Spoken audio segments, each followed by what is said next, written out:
Bueno, buenos días a todos y a todas. Antes que nada quiero decir que para mí es un orgullo personal y político la invitación y me hace muy feliz poder estar acá por varias razones, por razones identitarias, por razones ideológicas, por razones políticas y por razones personales. Si necesitamos una escuela justicialista es porque las demás escuelas son de la Argentina tradicional, ¿no? Son de la Argentina liberal conservadora, y cuando digo las demás escuelas me refiero a las universidades, a las escuelas de formación, a las escuelas donde nos dicen qué es la medicina, qué es la economía, qué es la ciencia política, qué es la sociología. Y como nos dicen que ellos nos dicen qué es, nosotros tenemos que también pensar qué es para nosotros el país, qué es para nosotros la política, qué es para nosotros la sociología, qué es para nosotros la medicina y qué es para nosotros la biología. Es decir, nosotros tenemos derecho a repensar y a repensar nuestros propios conceptos sobre qué es la vida, qué es el mundo y qué es sobre todo la materia prima de lo que vamos a formar, que es la política, ¿no? Por supuesto que decir que la formación es importante es una verdad de perogrullo, pero lo cierto es que si uno analiza la historia del movimiento nacional, lo que ve es que siempre la formación fue prestada. ¿En qué sentido fue prestada? Porque tuvimos que educarnos en universidades que no nos identificaban, pero que además cuando llegábamos al gobierno teníamos que utilizar técnicos que habían aprendido en otros sectores y que no habíamos podido formar nosotros. Por lo tanto, la formación no solamente define nuestra acción política, sino que define nuestro futuro. En mi experiencia en el INCAP, nosotros fuimos uno de los primeros que salimos a la calle en plena pandemia, salimos a la calle, hoy podríamos decir que la virtualidad es salir a la calle, pero salimos a la calle con un equipo digital en el cual lo que hacíamos era formar desde el Estado, y ya formar desde el Estado ya es una forma de pensar cómo vamos a formar o cómo vamos a capacitar, porque aquí estamos formando y estamos capacitando para un grupo político dentro del Estado. El Estado es algo más amplio, pero pensar la formación política del Estado nos obligó a pensar qué tipo de formaciones queremos, qué tipo de capacitaciones queremos en la cuestión política. Y por supuesto que capacitar o formar desde el Estado nos obliga a una pluralidad y una diversidad que contenga a todas las partes de un Estado. Pero ese ejercicio nos obligó a pensar ¿para qué formar?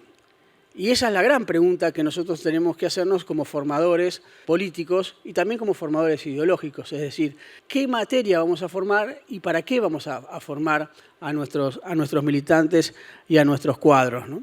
Y la gran pregunta es ¿qué formar políticamente? ¿Qué formar políticamente a gente que además tiene un interés político, que además ya hizo política, que además está haciendo, hace años que está preocupada, que está militando, que está yendo a trabajar en las calles, en los medios de comunicación, en la función pública, es decir, que ya tiene una experiencia política? Por lo tanto, esa formación no puede ser una formación estrictamente teórica, no puede ser una formación estrictamente una bajada de línea, no puede ser de otra manera que no sea intercapacitándonos. En esto que hablaban hace un ratito de la posibilidad de que los formadores también se formen. Digamos, cuando uno forma en términos políticos, también está formándose a uno, ¿no? Porque la lógica de formar a un sujeto político te forma a vos mismo, no solamente como formador, sino también como sujeto político. Entonces, pensar esa lógica de qué significa la formación política también nos transforma a nosotros y nos debe transformar a nosotros como formadores. No somos lo mismo cuando empezamos una charla, cuando empezamos una clase, que cuando la terminamos, ¿no? Y cuando uno dice formar políticamente, lo que tiene que pensar es cuáles de esas características de esa formación necesitamos. ¿Necesitamos una formación técnica? ¿Necesitamos una formación política? Cuando me refiero a la formación técnica es, necesitamos puramente tecnócratas, necesitamos hombres y mujeres que sepan solamente hacer desde la técnica política, o necesitamos también ideólogos, necesitamos gente que comprenda, que tenga comprensión política de lo que significa esa técnica y que pueda dominar todas las técnicas posibles para poder comprender en qué momento una técnica es necesaria y en qué momento otra técnica es necesaria. Pero ¿debemos ocultar algunas técnicas o debemos formar en todas las técnicas posibles? Esa preocupación sobre ese cuadro técnico que va a ocupar el Estado, pero que también va a tomar definiciones políticas, porque estar en un Estado es tomar una definición política sobre qué hacer con ciertos recursos. Eso es técnico, pero también es político. Saber manejar esos recursos del Estado es una decisión estrictamente política, no es técnica, aunque la disfracen de técnica. Digo, una escuela de formación política que sea peronista no puede formar tecnócratas. Es contradictorio a la propia visión del peronismo. ¿Y por qué planteo esto? Porque algo que siempre discutimos es si uno debiera hacer una reducción. A mí me gusta mucho cocinar, ¿viste? Cuando haces una reducción de una salsa, cuando uno tendría que dejar, bueno, ¿qué es lo último que queda del peronismo? Aquello que es indubitable, ¿no? Aquello que le va a dar el gran sabor a la comida. El peronismo es esa condición humanista de la política. Pensar al peronismo como humanismo. El humanismo significa que en el centro de todas las preocupaciones siempre está el hombre y la mujer. Siempre, por sobre las cuestiones políticas, por sobre las cuestiones ideológicas, por sobre las cuestiones económicas. Digo, por eso la gran palabra que utiliza Perón no es la igualdad, no es ni siquiera la justicia social, ni siquiera es la soberanía política, ni siquiera es la independencia económica. El gran concepto que utiliza Perón es la felicidad del pueblo. Para que reine en el pueblo el amor y la igualdad. Son palabras que uno podría pensarlas de bajo contenido teórico, sí, pero de un gran contenido humanístico. Porque la felicidad es algo que no se puede medir solamente en términos materiales, que no se puede medir solamente en términos espirituales. Es algo que la gran pregunta, que por eso le molesta tanto al presidente de la Corte Suprema, la gran pregunta es ¿quién necesita? ¿Y qué necesita? Porque ahí hay un derecho de satisfacción de esa necesidad. Esa es la gran pregunta que todo peronista debe responder y que todo peronista, en mi opinión, debe reducirse a su acción política. Por lo tanto, un peronista formado, un cuadro peronista formado, no es nunca un tecnócrata, es fundamentalmente un humanista. La Argentina tradicional tiene un andamiaje de formación. Y ese andamiaje de formación, como hablé hace un rato, tiene que ver con sus escuelas, tiene que ver con sus colegios, tiene que ver con sus universidades, tiene que ver con sus formas, pero también tiene que ver con los medios de comunicación. Los medios de comunicación forman, por lo tanto, forman o deforman, como quieran llamarlo. Por lo tanto, nuestra formación política no puede estar afuera de lo que son los medios de comunicación. Debemos formar no solamente militantes, no solamente cuadros políticos, no solamente intelectuales, no solamente técnicos, sino que también tenemos que formar comunicadores. No se puede hacer política hoy sin comunicar, no se puede hacer política hoy sin manejar las redes, no se puede hacer política hoy sin saber cómo hacer ese recorrido afectivo que llega de nuestras cabezas a nuestros celulares. Hoy la información y la formación está al alcance de nuestra mano, por lo tanto, y ese alcance de nuestra mano tiene que ver con una identidad propia y afectiva, ¿no? Siempre hago el mismo ejemplo, el punteo de las cosas que quería decir está en el celular, pero digo, siempre hago el mismo ejemplo, que la información a nosotros nos llega de un WhatsApp que nos manda un amigo o una familia, y es imposible dudar de un amigo o de un familiar. Esa información ya está manchada de afecto, porque viene con la certeza de que te lo dice tu madre. ¿Quién va a desconfiar de la madre de uno? ¿Quién va a desconfiar de un hermano? ¿Quién va a desconfiar de su mejor amigo con un WhatsApp que dice, che, me dicen que Brienza está vestido de violeta? Es muy difícil dudar de alguien que con afecto te da información. Por lo tanto, nosotros no nos damos cuenta y muchas veces dudamos, pero ya esa información está trabajada por lo afectivo. Por lo tanto, no entender la política como comunicación es no entender cuáles son los tiempos en los cuales vivimos. Por eso digo, formar significa, por supuesto, estar en las calles y estar en los barrios, pero también significa estar en las redes y significa estar en los medios. Significa ocupar los espacios públicos y saber ocupar los espacios públicos. Obviamente, esa ocupación de los espacios públicos se dirimirá según las tácticas o las estrategias necesarias en cada momento, pero no podemos no formar comunicadores sociales. El militante debe ser un comunicador social, por sobre todo, porque además técnicamente lo es. Técnicamente es un comunicador en el barrio, pero también tiene que ser un comunicador en los medios y en las redes, ¿no? Dar una charla de estas es un gran desafío porque el peronismo siempre ha estado preocupado, voy a transpirar la camiseta, el peronismo siempre ha estado preocupado por la formación política, ¿no? Ya Perón, en aquellos años, en los 50, cuando presentó en el Comando Superior Justicialista los cursos de conducción política, estaba pensando en la formación como trasvasamiento generacional, como organización política, como la idea de que en algún momento el tiempo de los hombres es menor que el de las organizaciones. Y creo que ahí hay un gran desafío, que es el desafío de formar organizaciones con militantes, con cuadros y con dirigentes formados. Tenemos experiencias como grandes formadores de cuadros, como la organización Guardia de Hierro. Tenemos también experiencias como, no me acuerdo cuál era, encuadramiento, y no me acuerdo ahora cuál era, pero tenía que ver con encuadramiento. Una de las frases que se utilizaban, una de las palabras que utilizaban era encuadramiento, en la organización que justamente formaba cuadros. Hubo una gran experiencia también de formar cuadros en los 80, fallida, porque el peronismo estaba atravesando la idea de la renovación política. Y también fue una de las grandes preocupaciones de Néstor y Cristina. Néstor y Cristina siempre se preocuparon por la formación. Es ya clásico esa frase que Néstor le dijo a los compañeros de la Cámpora: fórmense. ¿Por qué? Porque la formación, el movimiento nacional y popular necesita cuadros, necesita dirigentes que sean formados. Formados en varios aspectos. Después voy a referirme a esa lógica del cuadro integral, qué cuadros nos gustaría o qué cuadros a nosotros o a uno le parece que es la lógica de funcionamiento de la política. Pero quiero detenerme en aquel año, en aquel tiempo en el cual Perón nos invita a pensar la política desde la conducción, ¿no? Perón es un libro supongo que todos lo leímos ya, Conducción Política, es el libro que te dan en la puerta de entrada de cualquier unidad básica, te dan conducción política y está bien. Pero quiero quedarme en varias cosas de conducción política.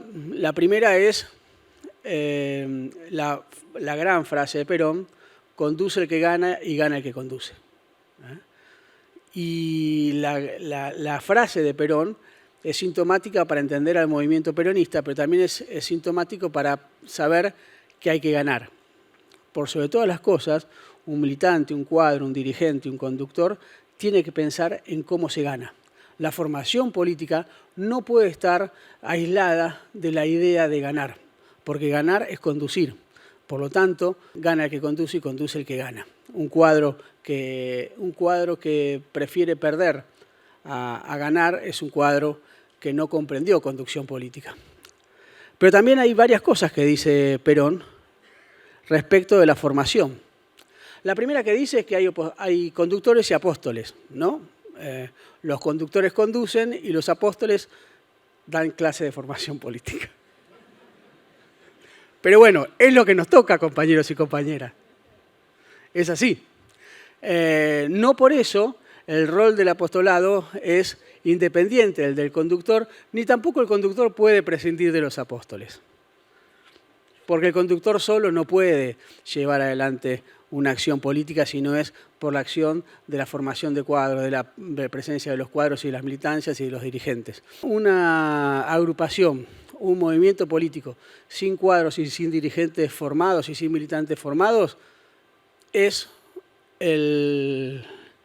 la lógica de los sepulcros blanqueados de los cuales alguna vez habló Jesucristo, que son blancos por fuera pero muertos por dentro. Una agrupación política con militantes, con cuadros, con dirigentes formados, tiene que ser sí o sí un quilombo. Tiene que ser una permanente ebullición de discusión, de pelea, de debate, porque eso es lo que mantiene vivo a una agrupación política y eso es lo que mantuvo vivo al peronismo. El peronismo no resuelve sus problemas en congresos de filosofía.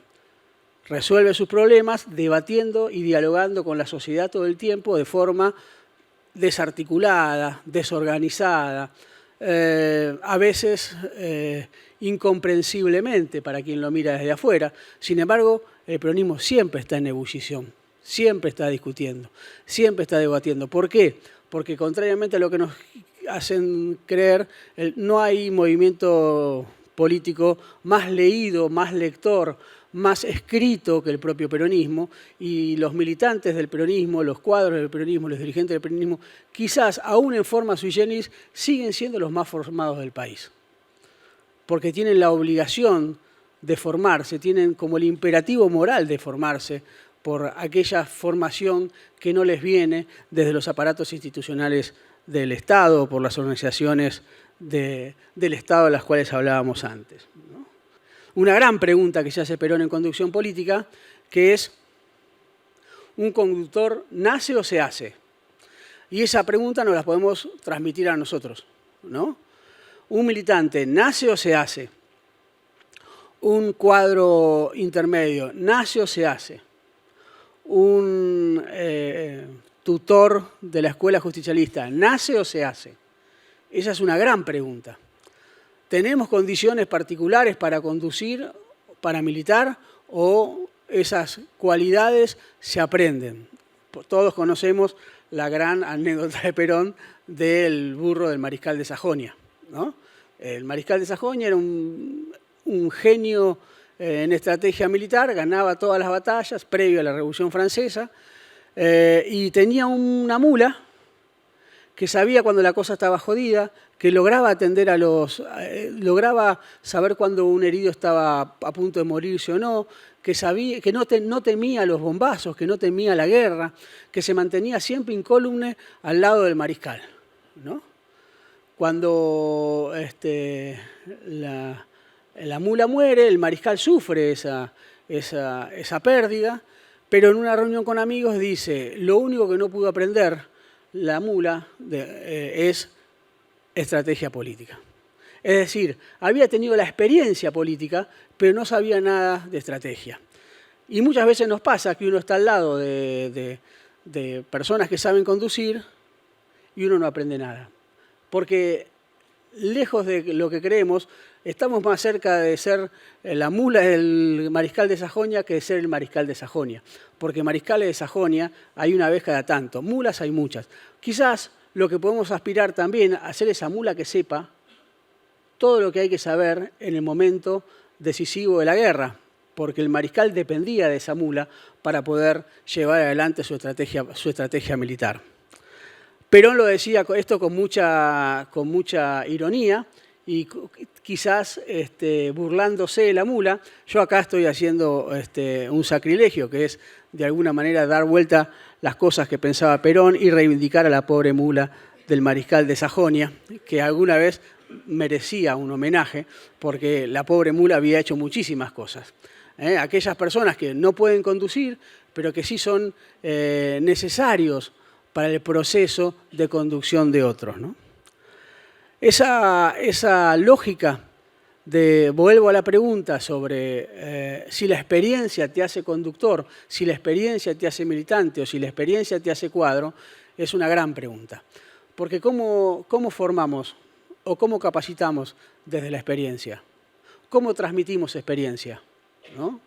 Yo, que soy acá un buenavena, solo en un banquito, donde me dejaron solo y digo, todos sabemos que la experiencia es un peine que te dan cuando te quedas pelado, ¿no? Digo, por lo tanto, hasta que no te quedes pelado, no vas a poder recibir la experiencia de otros. Por mucho que venga Cristina acá a explicarme lo que fueron sus 8 años de gobierno y su experiencia, yo no lo voy a aprender. Me voy a equivocar, porque si no me equivoco yo, no lo aprendo. Y la experiencia es algo intransferible. Entonces, ¿cómo se transfiere la experiencia? Se puede relatar, se puede contar, se puede compartir. Pero la experiencia, el hecho de vivir en carne propia, lo que es conducir, lo que es militar, lo que es equivocarse, lo que es acertarse, es intransferible. Por lo tanto, uno de los grandes problemas que tiene la formación política es que quizás lo más rico de la política, que es la acción, que la experiencia no se puede transferir. Ahora, ¿qué transferimos si no podemos transferir eso? Transferimos herramientas, transferimos formas de razonar, transferimos conocimiento, transferimos todo aquello que es necesario para que un militante, un cuadro, un dirigente, un conductor pueda tomar una decisión lo menos incorrecta posible. Y digo lo menos incorrecta porque la acción perfecta es imposible. Siempre hay algo que sale mal. Pero lo que hay que hacer es minimizar el mayor nivel de error posible. Minimizar los daños. En toda acción es importantísimo. En toda acción política minimizar los daños es lo más importante. Porque aún en aquellas en las cuales tu acción es beneficiosa para las mayorías, siempre va a haber alguien que va a resultar perjudicado. Entonces, ¿cómo tramitamos, cómo elaboramos también ese margen de error que tienen nuestras mejores acciones políticas, ¿no? Parte de esta formación tiene que ver con el adoctrinamiento, ¿no? ¿Qué formamos? Formamos en función de un conjunto de ideas, de un conjunto de identidades, de un conjunto de historia compartida. No formamos sobre capacitaciones teóricas, sobre capacitaciones técnicas, sobre la mera eficiencia y la efectividad. A veces es preferible lo justo que lo eficiente, ¿eh? Y a veces es preferible lo que nosotros consideramos justo como parte de un todo, como parte de una unidad nacional. A veces es preferible pensarnos desde esa parte que pensarnos desde la totalidad. Entonces, desde esa totalidad es que adoctrinamos. Adoctrinamos en las ideas del peronismo, adoctrinamos en lo que lleva estas 80 años de persistencia, como diría José Pablo Feynman, y que su mejor interpretación en este momento está llevada adelante por Cristina Fernández de Kirchner, lo que se conoce como el kirchnerismo, en términos más populares. Por eso, formar siempre es adoctrinar. Ya cuando los padres fundadores de la educación argentina hablaban de la educación, me refiero a Sarmiento y me refiero a Estrada, a Rojas, a Joaquín B. González, ya hablaban de adoctrinar como educación pública, ¿no?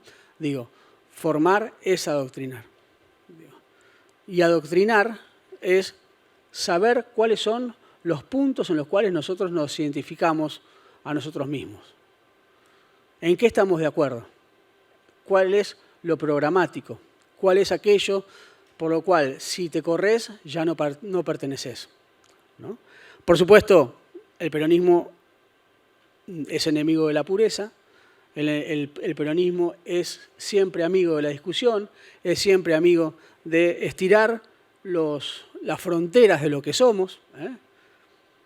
A veces somos heterodoxos, a veces son ortodoxos, a veces son combativos, a veces son más reflexivos, como decía el propio Perón, pero todos somos buenos muchachos, que es la famosa frase de Perón en la salida de Puerta de Hierro, ¿no?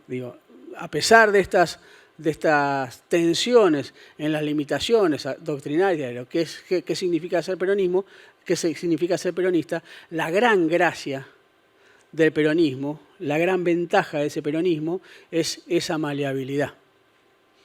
Sin esa maleabilidad te convertís en un dogmatismo del siglo XX ya caduco, donde utilizás la misma fórmula para todos los momentos, para todos los escenarios, e incluso para alternativas en las cuales esa solución no te dice absolutamente nada. Cuando alguien me dice, cuando un peronista me dice hay que volver a Perón, yo me asusto. Porque Perón nunca volvería a Perón.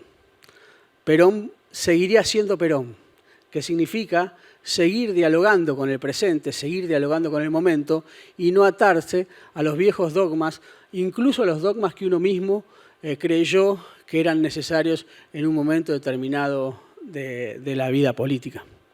Perón hablaba de esta lógica de formación en el cual se puede aprender, pero también hay intuición. Y acá nos encontramos con otro gran problema, que es la palabra intuición. ¿Cómo transmitimos esperanza? Esperanza hay muchas formas de transmitirla, pero ¿cómo transmitimos experiencia y cómo transmitimos la intuición? Un cuadro político no puede no tener intuición. El problema es que lo intuitivo es inabarcable, es inaprensible. Alguien tiene intuición y otro no. Y la intuición es algo que se verifica con el diario del lunes, nunca antes. Por lo tanto, ¿cómo se transmite esa intuición? Pero además, ¿cómo se transmite la picardía? ¿Cómo se transmiten aquellos valores, o aquellas, no valores, sino cualidades que tiene que tener un político para la acción política, que no están en función de lo que uno pueda enseñar en los libros? ¿Cómo le enseñamos a un militante, a un cuadro, a un dirigente, a un conductor, que tenga tal o cual respuesta en un momento determinado, que tenga una acción feliz en un momento determinado, donde la opción se toma en absoluta acorralamiento, en absoluta soledad, en una absoluta situación de emergencia, donde no hay tiempo para reflexionar? ¿Cómo se toma esa acción? ¿Cómo se toma esa decisión política? ¿Se imaginan a Cristina consultando bibliotecas sobre qué hacer sobre tal o tal cosa?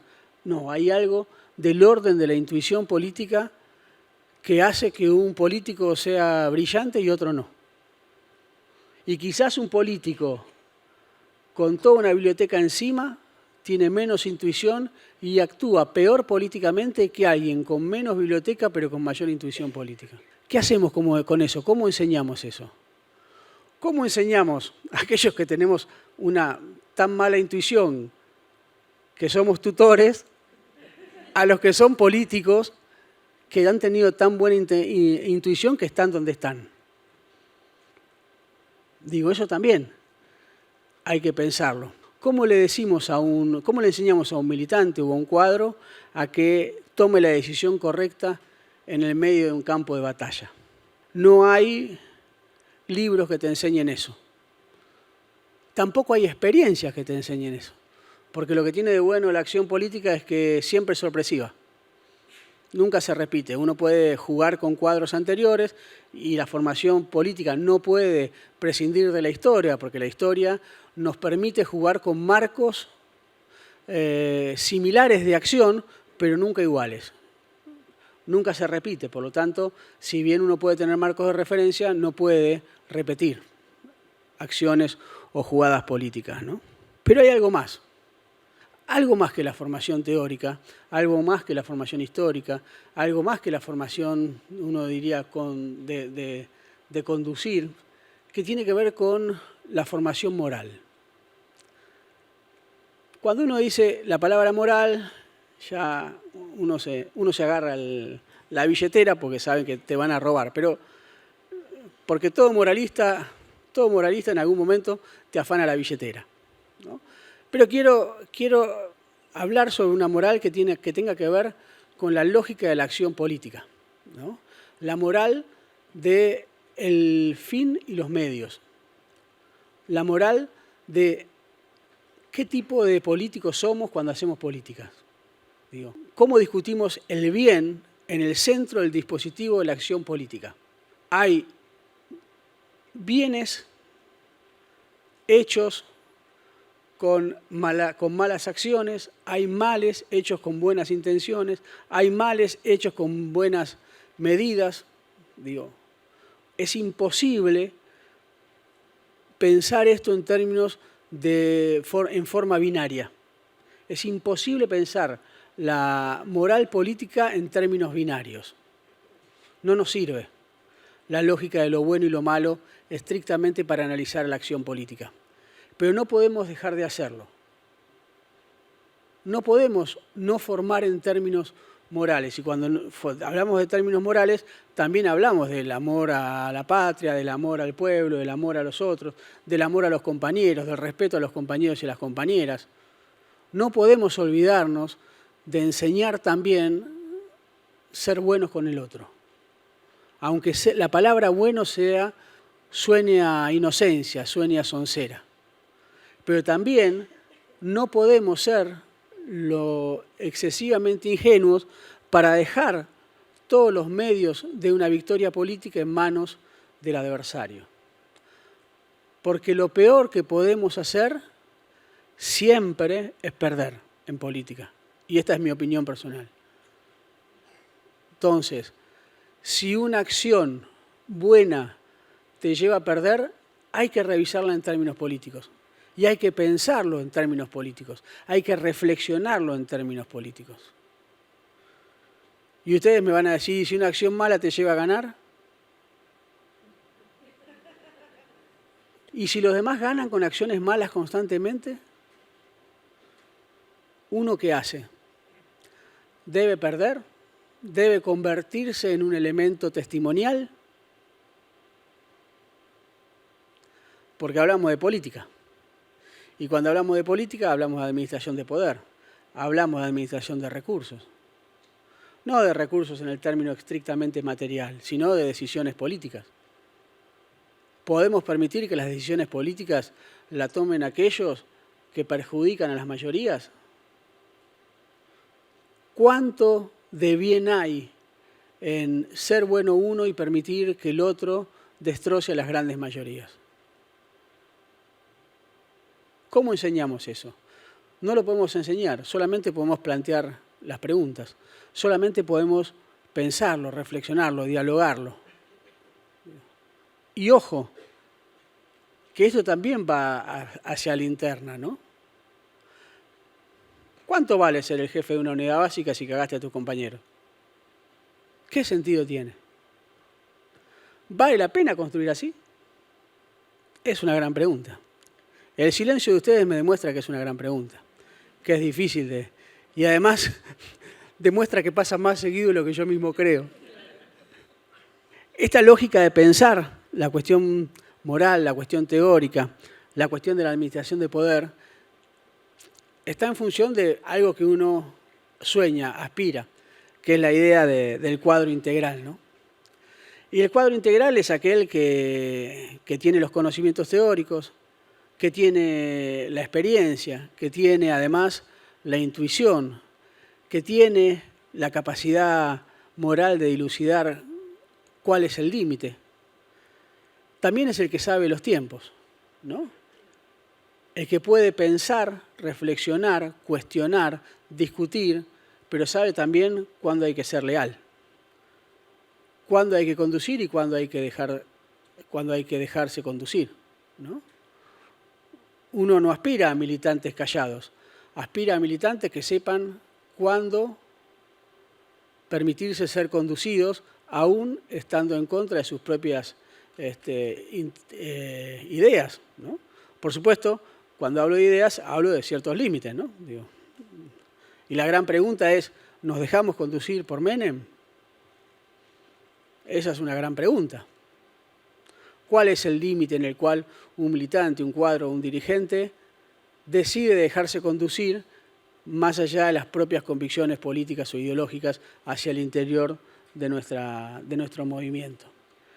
Pensar esa lógica de poder cuestionar, pero al mismo tiempo confiar en la conducción, es quizás el último gran rulo que uno puede transmitir en la formación y en la capacitación política.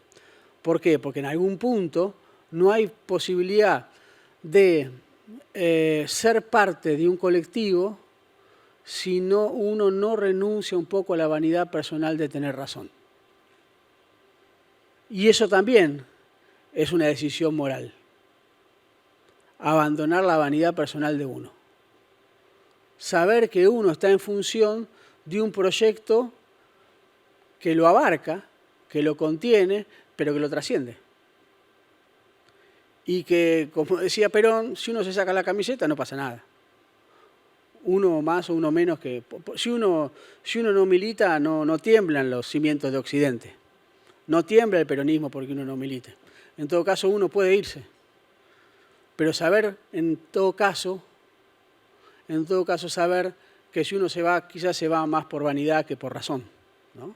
Entonces, pensar también esas lógicas de cuadro integral para saber en qué momento sonreír, para saber en qué momento gritar en una mesa en un programa periodístico, saber cuándo llegar a la casa de un vecino que nos necesita, saber cuándo elaborar un discurso teórico en un medio académico, saber, pero también comprender al otro. La militancia, la política tiene que ver con la otredad, tiene que ver con cómo nos manejamos con el otro, como dijo.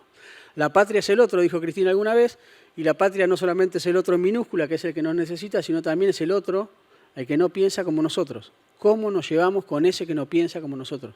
¿Cómo elaboramos una estrategia política para ese otro que a veces nos quiere gatillar en la cabeza? Eso también es militancia y eso también es política. Por último, digo, ¿para qué capacitarnos? ¿Para qué formarnos individualmente y colectivamente? Para mí hay una sola respuesta, y es para ser mejores.